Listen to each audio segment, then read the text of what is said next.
All right, Shalom, Shalom. I want to start off by giving all praises and honor and glory to Yahweh, by Hashem, Yahweh Shai, by Hashem, Makar Kodash. I want to say and give double honors to the apostles and the bishop elders of Great Millstone for teaching us this word in truth and sincerity and for ruling well. And salutations to the elect, Lord willing, we're some of those men and when those that believe in the name of Yahweh, by Hashem, Yahweh Shai, with fear. And I'm the brother Gabar Yahweh from GMS Hawaii, coming to you with another lesson. And this lesson was inspired by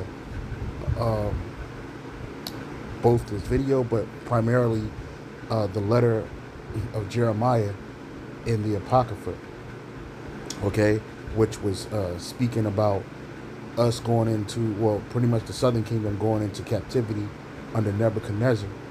And Yahweh Bashim Yahushai warned us about idolatry, following after the custom, following after these heathens and their customs, because they're all there is vanity.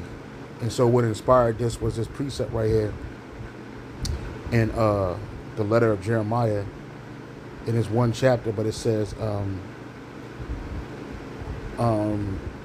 Jeremiah, the letter of Jeremiah in the Apocrypha, chapter 1, verse 27. It says, "They also that serve them are ashamed, for if they fail, if they fall to the ground at any time, they cannot rise up again of themselves. Neither, if one set them upright, can they move of themselves. Neither, if they be bowed down, can they make themselves straight.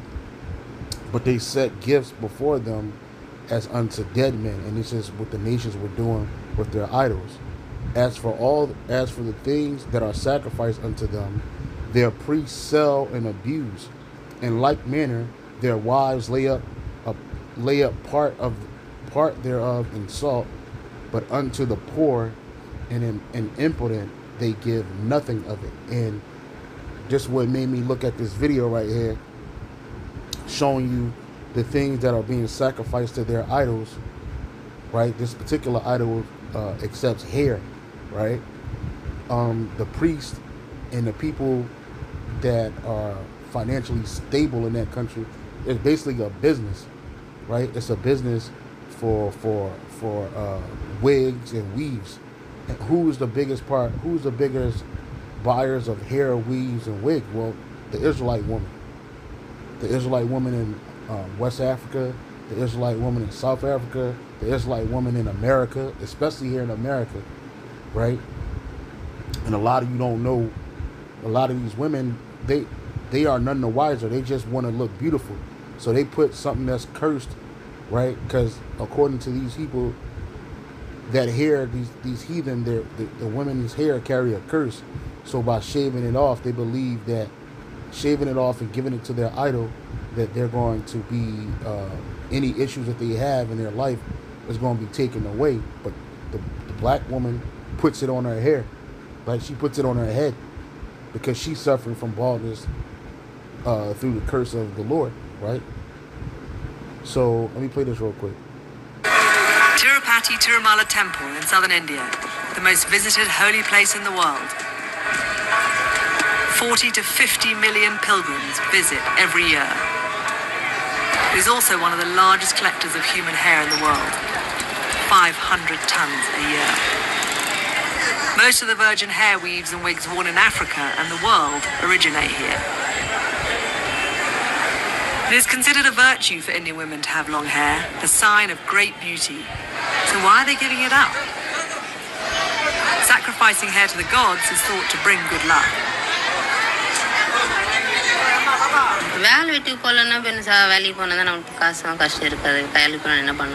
So this lady said her husband is basically I'll play it. Sacrificing hair to the gods is thought to bring good luck.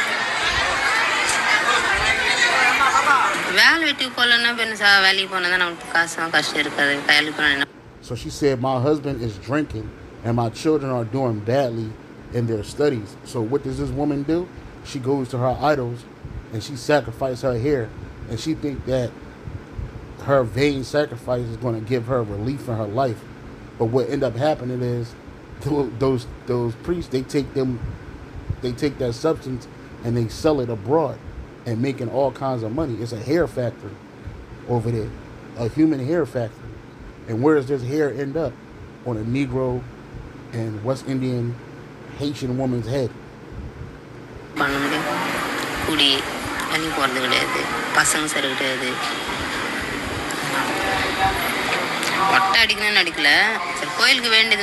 She said, I prayed to the gods and have decided to shave my head. But what God is these heathen praying for? To an idol, right? Because their gods are not real. Okay? This is the book of Psalms 96:5. For all the gods of the nations are idols, but Yahweh, Bashem Yahushua, made the heavens. It says the gods, in the NLT, it says the gods of other nations are mere idols, but Yahweh, Bashem Yahushua, made the heavens. You see? And Yahweh, Bashem Yahushua, is our power, our God. All right? Okay? So,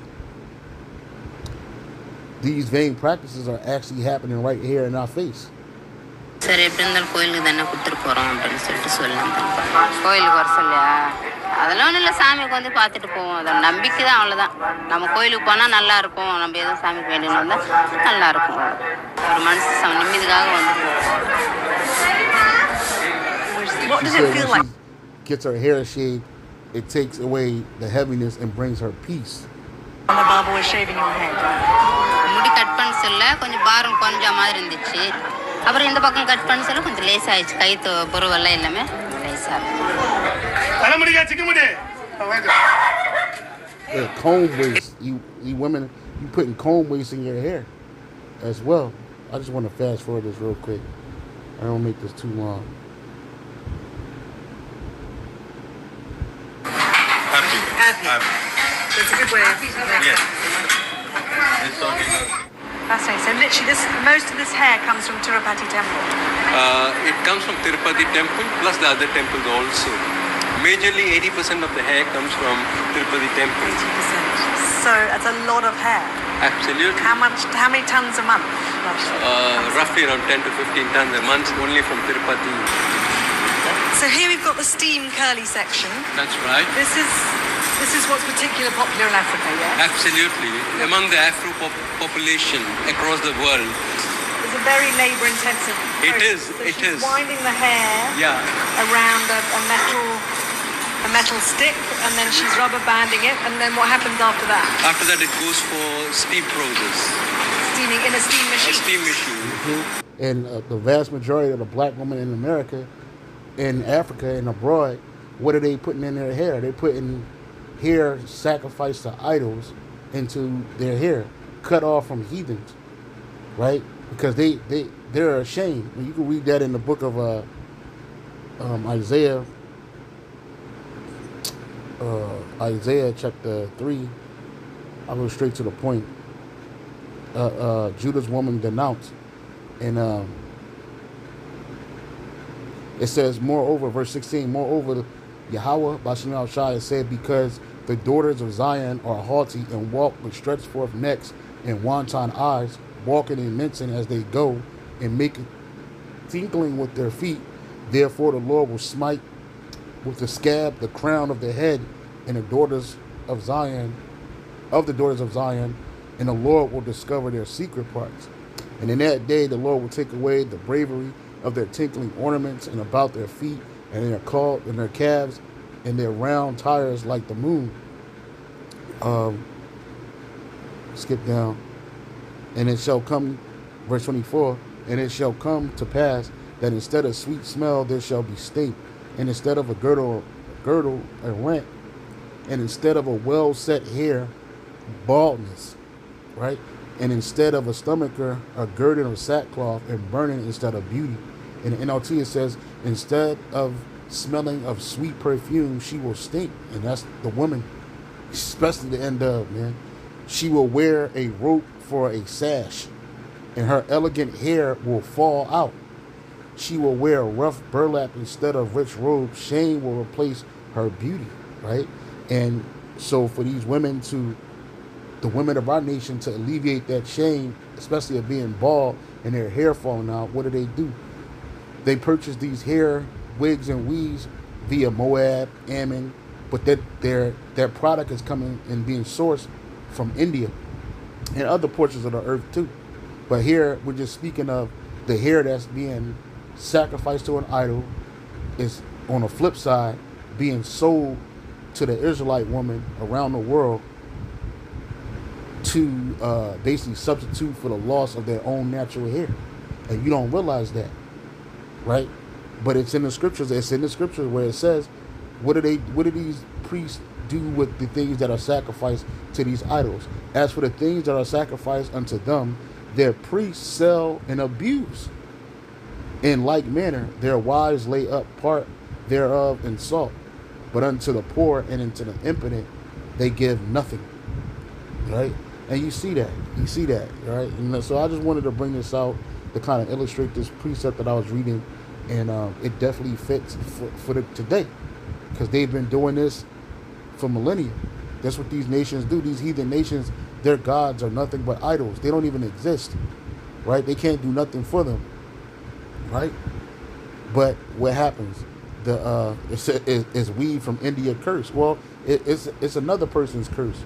Jake already got our under curses, and then you're putting heathen's hair on your head to alleviate your curse. But then you wonder why you got all these demons on you, because this hair is being sacrificed to idols, which really are demons.